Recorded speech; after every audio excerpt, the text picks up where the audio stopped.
Hello YouTube family, કેમ છો? મજામાં જશો? તો જો નાઈ ધોઈને કમ્પ્લીટ થઈ ગયા છીએ અને હવે છે ને શું બનાવવાનું છે તમને કહું. જો આજે બનાવવાની છે બટેટાની વેફર. તો આપડા બટેટા રેડી થઈ ગયા છે. જો અહીંયા દેખાય છે.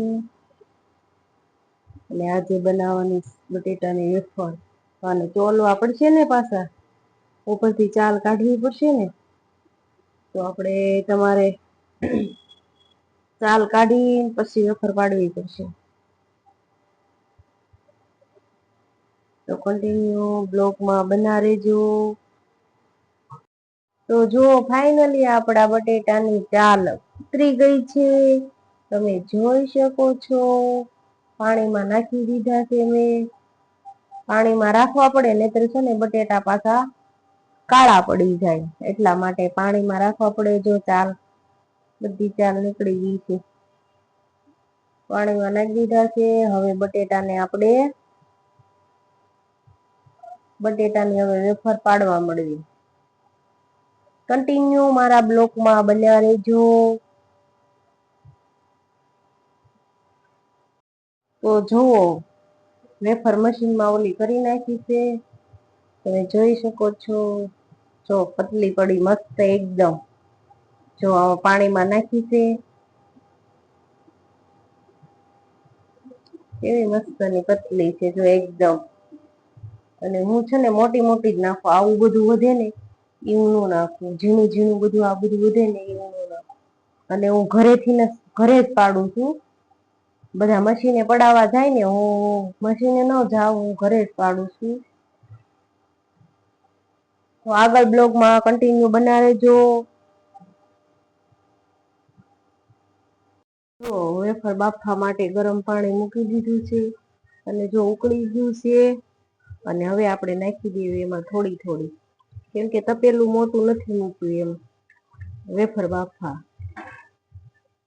થોડીક હતી ને એટલે હું ખોટું તપેલું હું બગાડું. એટલે જો આમાં લોહીયામાં ગરમ પાણી કરી બાફી નાખું.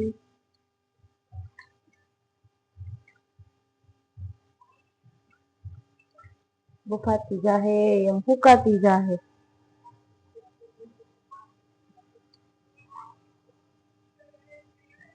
હું તો જો આમ બનાવું. તમે કેમ બનાવો કેજો પાછા કોમેન્ટમાં.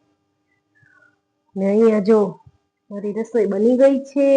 કેમ કે પેલા રસોઈ બનાવવાની હતી. અને પછી બટેટાની વેફર બાફવાની હતી.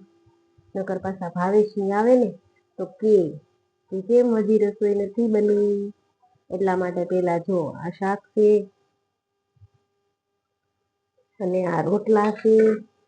છાશ ફ્રીજમાં પડી છે. હજી પાપડ નથી તળ્યા. શેક્યા સોરી. જો અહીંયા અમારી વેફર બફાય છે.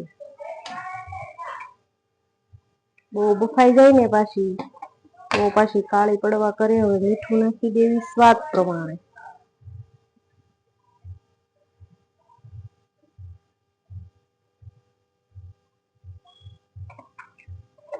અને પછી હેઠ ઉપર કરતી રહેવી પડે. નકર પાછી હેઠે બફાઈ જાય ને ઉપર કાચી રહે. એટલે હેઠ ઉપર કરવી પડે.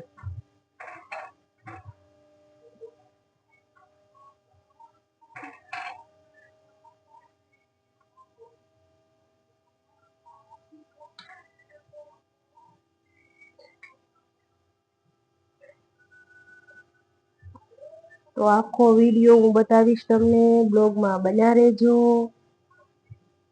ફાઈનલી આપણી વેફર બફાઈ અને સૂકવી પણ દીધી છે. તમે જોઈ શકો છો. જો આ સૂકવી દીધી છે બધી. સુકાઈ જશે પછી ભરી લેવાની ડબ્બામાં. હું તો જો આવી રીતના બનાવું. તમે કેમ બનાવો કોમેન્ટમાં કહેજો.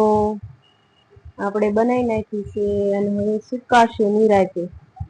પંખો ચાલુ રાખવાનો છે, કેમ કે પવન મળે ને એને તડકે તો કાંઈ એને સુકવાય નહીં, જોઈ શકો છો તમે। અને હવે હમણાં આપણે ભાવેશ આવી જાય પછી અમે જમી લઈએ। તો અમારા આવા વિડીયો જોવા માટે લાઈક, સબસ્ક્રાઇબ અને શેર પણ કરજો, અને જોવાનું ચૂકતા નહીં। જય જય દ્વારકાધીશ।